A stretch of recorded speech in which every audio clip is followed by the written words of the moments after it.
ওই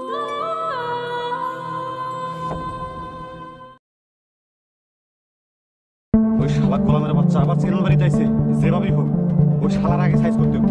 সাহেব, সর্বনাশ হয়ে গেছে, মজিদ হাইকোর্টে যাচ্ছে।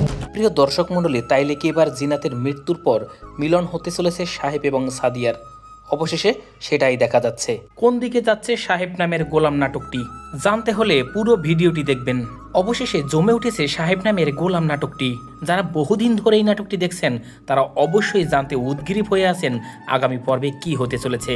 আগামী পর্বে কি হতে চলেছে সেটা বলার আগে অবশ্যই সকলের প্রতি রিকোয়েস্ট থাকবে, যারা আমার ভিডিওটি দেখছেন অবশ্যই লাইক, কমেন্ট, শেয়ার এবং সাবস্ক্রাইব করে পাশে থাকবেন।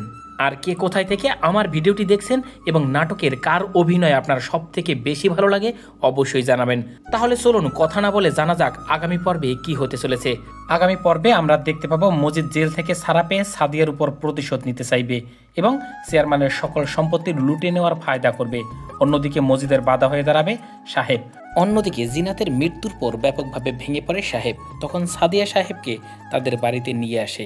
সাদিয়াদের বাড়িতে মজিদ আগুন লাগাতে চাইলেও আগুন লাগাতে পারেনি পুলিশের অফিসার মিন্টুর কারণে। তবে এবার তাদের উপর প্রতিশোধ নেওয়ার জন্য ব্যাপকভাবে উঠে পড়ে লেগেছে মজিদ।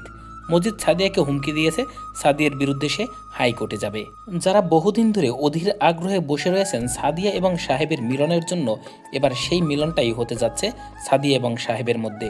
জিনাতের মৃত্যুর পর যখন সাহেব অসুস্থ হয়ে পড়ে তখন সাদিয়া তাকে তাদের বাড়িতে নিয়ে আসে এবং সাদিয়া সাহেবকে বলে, তুমি আমার বাবাকে কথা দিয়েছ আমার সব বিপদে তুমি আমার পাশে থাকবে। তাই তো সাহেব সাদিয়ার বিপদের সময় তার পাশে এসে দাঁড়িয়েছে এবং এর মাধ্যমেই সাহেব এবং সাদিয়ার মধ্যে একটা মিলন হওয়ার সম্ভাবনা তৈরি হয় এবং আমরা মনে করছি এর মাধ্যমে সাদিয়া এবং সাহেবের মিলন হবে। আর সাহেব যদি সাদিয়ার পাশে সব সময় থাকে তাহলে মজিদ কোনোভাবেই সাদিয়ার ক্ষতি করতে পারবে না।